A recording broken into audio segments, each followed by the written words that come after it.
Hello everyone और आज के इस मास्टर क्लास एक्सप्लेनर में आप सभी का स्वागत है। देखिए, अगर आप यूपी टेट या सी टेट एग्जाम्स को टारगेट कर रहे हैं तो child development and teaching methods यानी हमारा बाल विकास और शिक्षण विधियां एक गेम चेंजर सेक्शन होता है। क्यों? क्योंकि ये अकेला सेक्शन पूरे 30 क्वेश्चंस कैरी करता है, लिटरली 30 मार्क्स। तो चलिए आज इस पूरे ऑफिशियल सिलेबस मैप को स्टेप बाय स्टेप डिकोड करते हैं और देखते हैं कि इस 30 मार्क के पहाड़ को आसानी से कैसे क्रॉस किया जाए। एजेंडा एकदम सिंपल है। पहले इंट्रोडक्शन टू सीडीपी, फिर चाइल्ड डेवलपमेंट स्टेजेस, उसके बाद लर्निंग थ्योरीज, इंक्लूसिव एजुकेशन, थोड़ी एमसीक्यू प्रैक्टिस और एंड में फाइनल रिवीजन। चलिए बिना देरी किए शुरू करते हैं। स्क्रीन पर जो ब्लूप्रिंट आप देख रहे हैं ना, ये एक्चुअल ऑफिशियल ब्रेकडाउन है। इसे अपना विजुअल एंकर मान लीजिए। एग्जाम में इस ब्लूप्रिंट के बाहर से लिटरली कुछ नहीं आएगा, सब कुछ इसी के अंदर से आना है। तो हमारी सबसे बड़ी प्रायोरिटी आज यही है कि हम इस एग्जैक्ट सिलेबस को अपने दिमाग में छाप लें। सेक्शन 1 चाइल्ड डेवलपमेंट यानी बाल विकास और इसके अंदर आने वाली स्टेजेस और फैक्टर्स।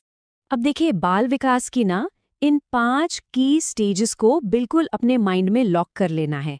पहला है फिजिकल यानी शारीरिक विकास, दूसरा मेंटल यानी मानसिक, तीसरा इमोशनल यानी संवेगात्मक, चौथा लैंग्वेज यानी भाषा और पांचवा क्रिएटिविटी यानी सृजनात्मकता। एग्जामिनर्स अक्सर डायरेक्ट क्वेश्चंस पूछते हैं जहां आपको इन एग्जैक्ट ग्रोथ एरियाज को आइडेंटिफाई करना होता है।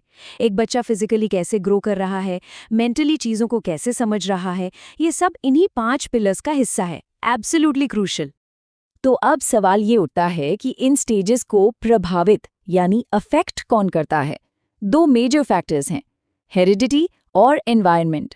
हेरिडिटी यानी वंशानुक्रम जो बच्चे को जेनेटिक्स से मिलता है, और दूसरा है एनवायरनमेंट यानी वातावरण। यहाँ एक छोटी सी ट्रिक है, ध्यान दीजिएगा।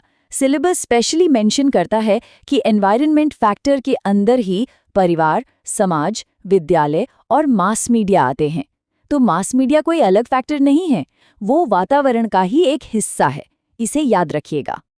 ओके, चलिए एक बहुत ही क्विक रिकैप लेते हैं। चाइल्ड डेवलपमेंट में हमने फाउंडेशनल मीनिंग देखा, 5 डिस्टिंक्ट ग्रोथ स्टेजेस देखे और हेरिडिटी वर्सेस एनवायरनमेंट के कॉन्सेप्ट को समझा।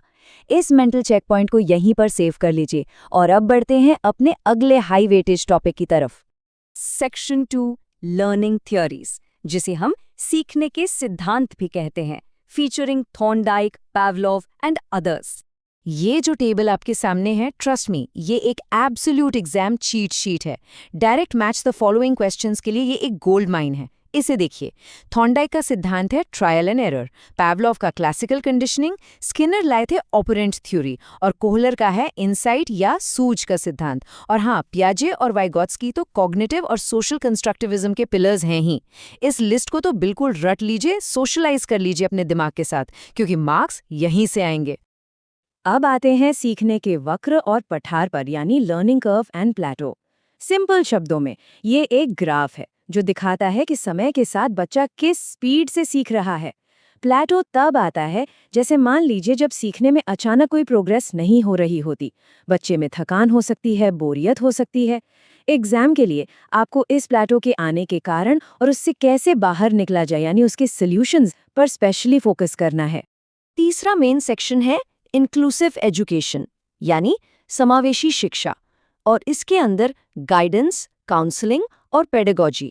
डाइवर्स लर्नर्स को सपोर्ट करने के लिए क्या टूल्स चाहिए होते हैं? सबसे पहले TLM यानी टीचिंग लर्निंग मटेरियल्स और ब्रेल लिपि सबसे इंपॉर्टेंट है। साथ ही सिलेबस में स्पेशली एक इंस्टीट्यूशन का जिक्र है, साइकोलॉजी सेंटर यानी मनोविज्ञान शाला, जो कि प्रयागराज में स्थित है। ये पॉइंट बिल्कुल स्टार मार्क करने लायक है। इसके अलावा डाइट मेंटर्स और डिस्ट्रिक्ट हॉस्पिटल्स भी इस मैसिव सपोर्ट नेटवर्क का एक बहुत बड़ा हिस्सा होते हैं। अब बात करते हैं लर्निंग एंड पेडागोजी की। एग्जामिनर्स एक्चुअली चाहते हैं कि एक टीचर बच्चे को एज अ प्रॉब्लम सॉल्वर और एक साइंटिफिक इन्वेस्टिगेटर के रूप में देखे। बच्चे की लर्निंग एरर्स आखिर कहाँ हो रही हैं, उनके दिमाग में क्या ऑल्टरनेटिव कॉन्सेप्ट्स चल रहे हैं, उनका कॉग्निशन, उनके इमोशंस और उनकी मोटिवेशन कैसे काम करती है। एक अच्छा एजुकेटर दरअसल वही है जो इन सब को डीपली कनेक्ट कर सके। Alright, time for another mini recap. हमने उन मेजर लर्निंग थ्योरीज को मैप किया और इंक्लूसिव एजुकेशन के सपोर्ट सिस्टम्स को अच्छे से डीकोड किया। आई होप आप सब मेरे साथ हैं यहाँ तक। इस मेमोरी को यहीं सॉलिडिफाई कर लीजिए, क्योंकि अब हम डायरेक्टली इस नॉलेज का एक छोटा सा टेस्ट लेने वाले हैं। Section 4 important MCQs for practice. चलिए देखते हैं आप अपने एग्जाम्स के लिए कितने तैयार हैं। पहला सवाल, हमारे डिस्कस किए गए सिलेबस मैप के आधार पर इनमें से किसे एक एनवायरमेंटल यानी वातावरण फैक्टर माना गया है और वो कोई अलग सेपरेट कैटेगरी नहीं है। जरा उस एग्जैक्ट चार्ट को माइंड में लाइए जो हमने चाइल्ड डेवलपमेंट पिलर में अभी कुछ देर पहले डिस्कस किया था। ऑप्शंस हैं A heredity, B mass media, C creativity या फिर D ट्रायल एंड एरर। अपना जवाब सोचिए और करेक्ट आंसर है ऑप्शन B मास मीडिया। अगर आपको याद हो तो हेरिडिटी अपने आप में एक अलग कैटेगरी थी, जबकि मास मीडिया क्लियरली वातावरण के सेक्शन के अंदर था। आगे बढ़ते हैं क्वेश्चन नंबर 2 की तरफ। इनसाइट यानी सूझ या अंतर्दृष्टि की लर्निंग थ्योरी किस प्रोमिनेंट थ्योरिस्ट के साथ मैच की जाती है? हमारी उस चीट शीट वाली टेबल को याद करने की कोशिश कीजिए। आपके ऑप्शंस हैं A पैवलोव, B Skinner, C Kohler या फिर D थॉर्नडाइक। लॉक कीजिए अपना आंसर और हाँ, the right answer is C Kohler. जिसने भी ये सही गेस किया है, इसका मतलब आपकी लर्निंग थियरीज की प्रिपरेशन बिल्कुल ऑन पॉइंट चल रही है। चलिए आखिरी सवाल देखते हैं। ये एक बहुत ही स्पेसिफिक और फैक्ट बेस्ड क्वेश्चन है जो सीधा सिलेबस ब्लूप्रिंट से निकाला गया है।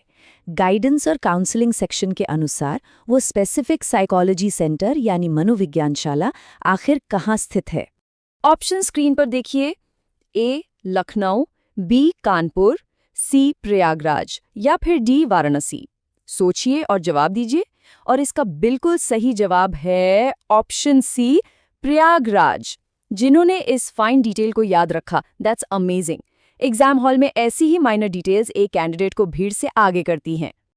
फाइनल सेक्शन, फाइनल रिवीजन और कंक्लूजन। टारगेट है पूरे 30 आउट ऑफ 30 सिक्योर करना। तो एक रैपिड फायर रिव्यू लेते हैं। वैसे देखने में ये सिलेबस कितना वास्ट लगता है, राइट?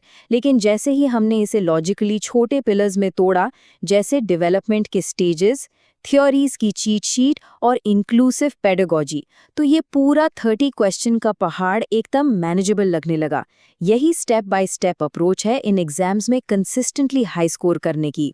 तो जाते जाते आप सभी के लिए एक थॉट, क्या चाइल्ड डेवलपमेंट को समझना सिर्फ एग्जाम में 30 नंबर लाने के लिए ज़रूरी है, या फिर ये एक ऐसी स्किल है जो एक्चुअली आने वाली पीढ़ी का भविष्य शेप करने में मदद करेगी? आप सब कल के बहुत ही एक्सेप्शनल एजुकेटर्स बनने वाले हैं। इसी कॉन्फिडेंस और एंथुजियाज्म के साथ अपनी तैयारी जारी रखिए। इस मास्टर क्लास एक्सप्लेनर में हमारे साथ जुड़ने के लिए बहुत बहुत शुक्रिया। थैंक्स फॉर वॉचिंग और आपके एग्जाम्स के लिए ढेर सारी शुभकामनाएं।